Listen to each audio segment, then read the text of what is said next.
The first thing that breaks is not medicine, not government, not the economy. It's the question you ask when you meet someone new. What do you do?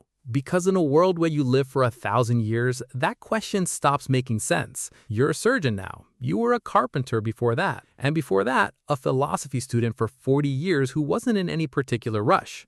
The question doesn't have a clean answer anymore, and nobody's sure how to replace it. That's where the 1,000-year life actually begins. Not in hospitals, not in parliament, at a dinner party, where small talk quietly stops working. Let's be clear about the rules. No dramatic mutation, no sci-fi upgrade. One day, without explanation, every human being born from this point forward simply lives to 1,000. Healthy, mentally intact, fully functional until they're not. Death comes at the end. The way it comes for a good battery. It works until it doesn't. Now watch what happens. The first real pressure arrives at retirement. Pension systems were built around a lifespan of roughly 70 to 80 years. They were designed to pay out for maybe 15 to 20 years after someone stopped working. In a 1,000-year world, that math doesn't just get complicated, it gets absurd. You cannot ask someone to work from 20 to 65, retire, and then collect a pension for 935 years. No system can carry that. No government can pretend it can. So the first institution that quietly panics is not a hospital, it's an actuarial table. Here's the misconception people carry into the scenario, that a 1,000-year lifespan means 1,000 years of the life you already have just stretched. More afternoons, more weekends, more of the same shape for longer. It doesn't work that way, because the shape of a life exists because of its length.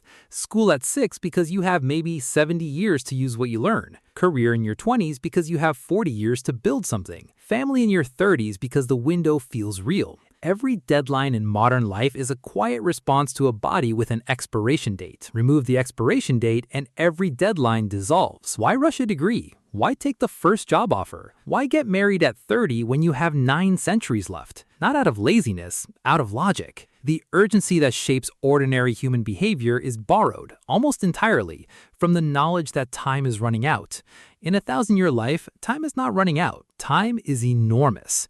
And enormous time does something unexpected. It makes small decisions feel heavier, not lighter. Choosing a career becomes a serious philosophical problem when the wrong one traps you for 200 years. The second-order consequence nobody expects, the collapse of ambition cycles. Right now, a generation rises, pushes, creates, leads, and then steps aside for the next one. Political careers peak and fade. CEOs leave. Artists produce a body of work and the culture moves on. That rhythm depends on people dying. Not cruelly, just biologically. New generations carry new ideas because old ones eventually stop carrying anything. In a 1,000-year world, the old ones don't stop.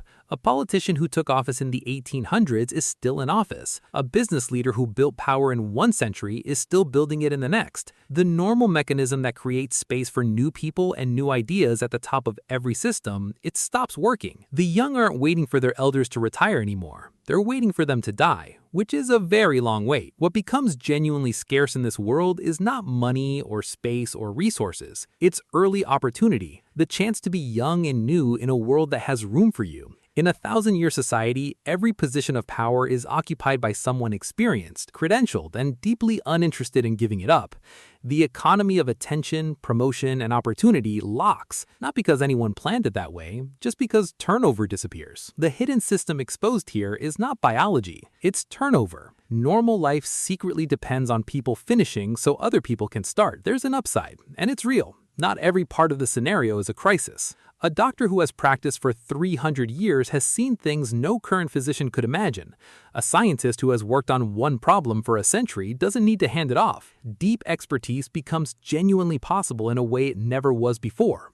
The 1,000-year human is better at almost everything they've chosen, assuming they chose it long ago. The trade-off is that expertise becomes a form of power that almost nothing can challenge. Not youth, not new evidence, not elections. Experience starts to feel less like wisdom and more like calcification. The overlooked trade-off is knowledge deepens, but culture slows. And then there's the quiet question that starts showing up around year 200. Not depression exactly, not crisis, just a slow building awareness that you have lived through everything you plan to live through. and there are still 8 centuries in front of you.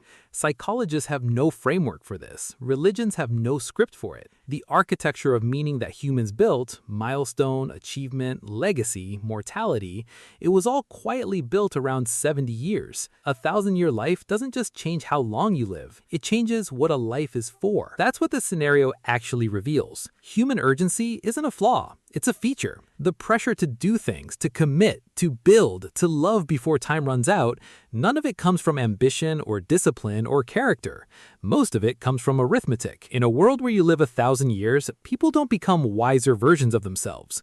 They become experiments in what motivation looks like when the deadline is so far away it stops feeling real. Some adapt, some drift. Some spend 200 years on a single pursuit and call it a life well spent. Most spend the first century trying to figure out what the question even is, now that they have enough time to ask it slowly.